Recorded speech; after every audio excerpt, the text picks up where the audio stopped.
Amis crossketters, bonjour. Bien, aujourd'hui, c'est une vidéo un peu spéciale. On va avec Émilie vous proposer une session cross-skating, donc mais un peu particulière, qu'on appelle joring. Alors, il y a des tas de gens qui ont déjà fait ça. Je pense par exemple à Laurent Thor. Mais cette vidéo est plus particulièrement va être faite plutôt pour parler justement du joring dans le Lot-et-Garonne avec Marie Girardin, avec son école de joring, le Poney du Lien. Qui se trouve à Villeréal, dans le Lot-et-Garonne. Et donc aujourd'hui, Marie m'a prêté un harnais, donc j'ai voulu faire une petite vidéo de présentation un petit peu du joring en extérieur. Et pour ça, parce que je ne suis pas du tout un spécialiste du cheval, je me fais assister d'une autre cross-skatteuse débutante, qui est Émilie, qu'on va retrouver juste après ça. Allez, à tout de suite.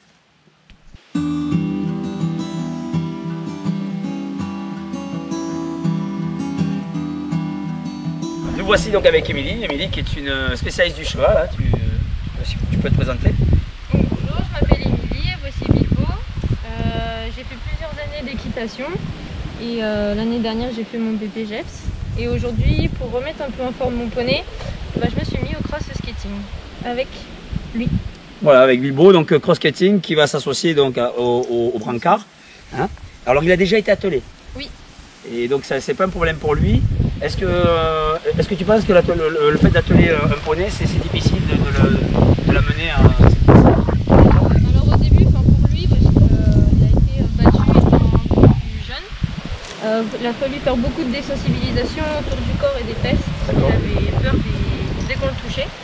Donc avec les brancards, je suis venue délicatement le frotter, le caresser pour lui montrer que ça lui faisait pas mal. Ouais. Et après, petit à petit, on a mis la carriole et on est parti. Donc je pense que les skates, ça devrait le faire. Ouais. Et donc l'intérêt pour un poney, il a 10 ans, c'est ça, tu me disais? Oui.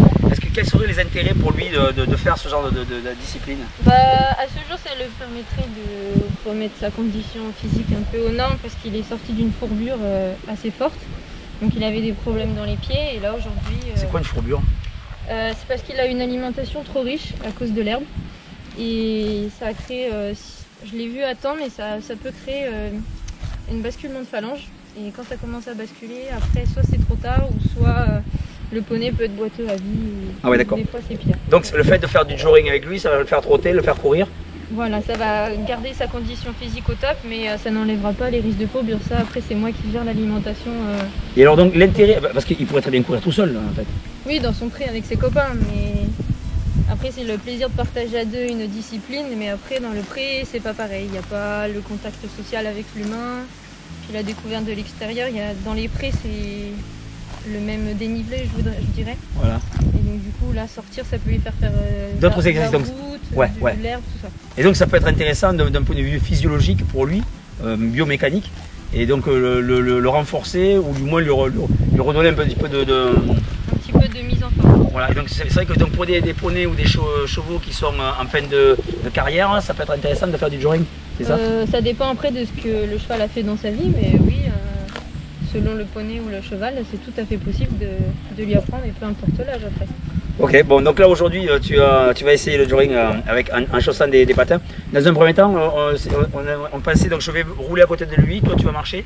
C'est plutôt comme ça qu'il faut faire, c'est ça? Oui, comme ça il s'habitue au bruit de tes patins. Voilà. Au freinage, si tu fais du bruit, tu claques des pieds. Donc on va commencer par ça. À tout de suite. Hein. On essaie de ne pas faire trop de mouvements brusques près de lui, pour ne pas l'effrayer avec mes bâtons. Et là, voilà, il me voit. Et là, je vois qu'il m'observe. Il est très intéressé par tes bâtons. Allez. Après, il est respectueux, là, il t'attend en fait. Il se met à côté de toi, il va pas te dépasser. Ah oui, c'est ça le truc. Allez. Allez. Voilà, ça y est. Alors, voyons voir si j'accélère un petit peu. Allez. Allez. Allez. Ouais. C'est bien, Bilbo. Ouais. C'est bien. Regarde, je passe devant toi avec les bâtons. Oh. Tu vois, les bâtons, c'est rien. Pas de danger. Oh. Hein. Oui. Alors, on n'aura pas de bâton là sur la session en joring parce qu'on n'en aura pas besoin. Mais si on part à deux avec un cross-skater qui n'a pas de harnais et de brancard, il peut y en avoir un qui, comme sur le run and bike, il y en a un qui run avec ses bâtons et l'autre qui a, pas le bike, mais qui a l'harnachement.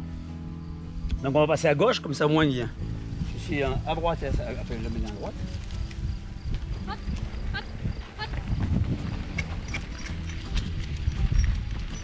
Donc Émilie, là ce qu'on va faire, donc, comme c'est toi la maîtresse, eh bien Émilie va mettre ses patins et puis elle va tenter l'expérience derrière. Et moi je suivrai avec au cas où pour te soutenir, te t'aider s'il y a un problème. Allez, on va chercher des patins pour Émilie. Allez Bilbo. Allez.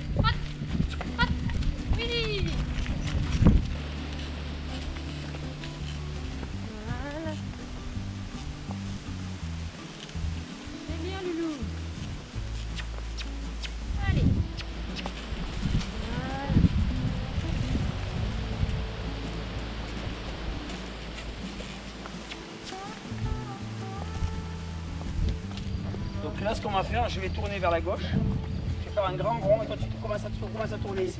Je le ralentis, je le ralentis.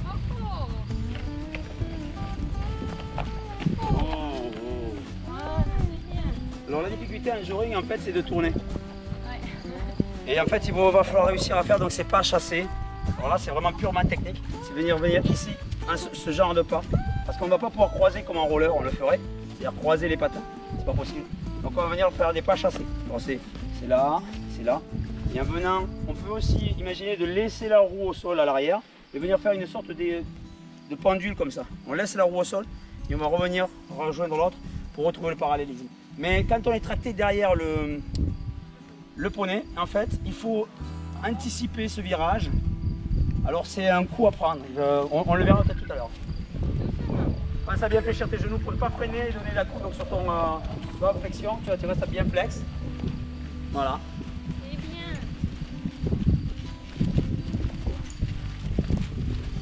C'est bien. Bien, mais bon. Qu'est-ce que tu en penses? Qu'est-ce que tu en penses du joring? Ça te plaît? Ça te ferait plaisir d'aller te promener, d'aller un petit peu plus vite? On pourrait essayer ça tous les deux? Bon, on va essayer, hein. Je vais chausser les skikes. Marche. Allez. Voilà, c'est bien. Marche. Marche. Oui.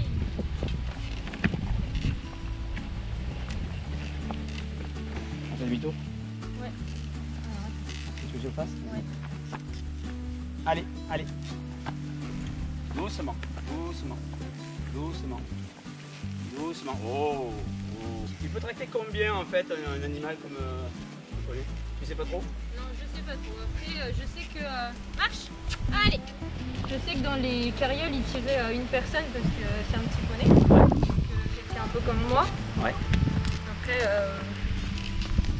je sais pas, après, il a pas la carriole en plus. Donc, je dirais, bon, nous, je pense que c'est limite. Ouais. Mais bon, ça va parce que... Il n'y a pas de carriole. Voilà, déjà, ça enlève le poids de la carriole.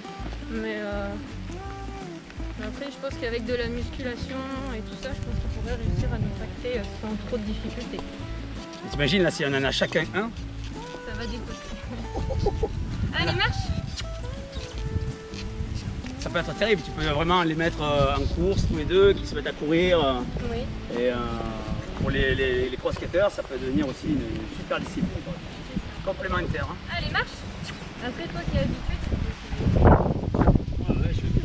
Allez, marche! Marche! Allez! Marche! Oui! Allez! C'est bien! Allez! Allez, Bilbo! Oui! Allez, allez! C'est pour ça qu'il faut beaucoup l'encourager. C'est bien! Allez! Voilà! C'est bien, garçon! Allez, allez!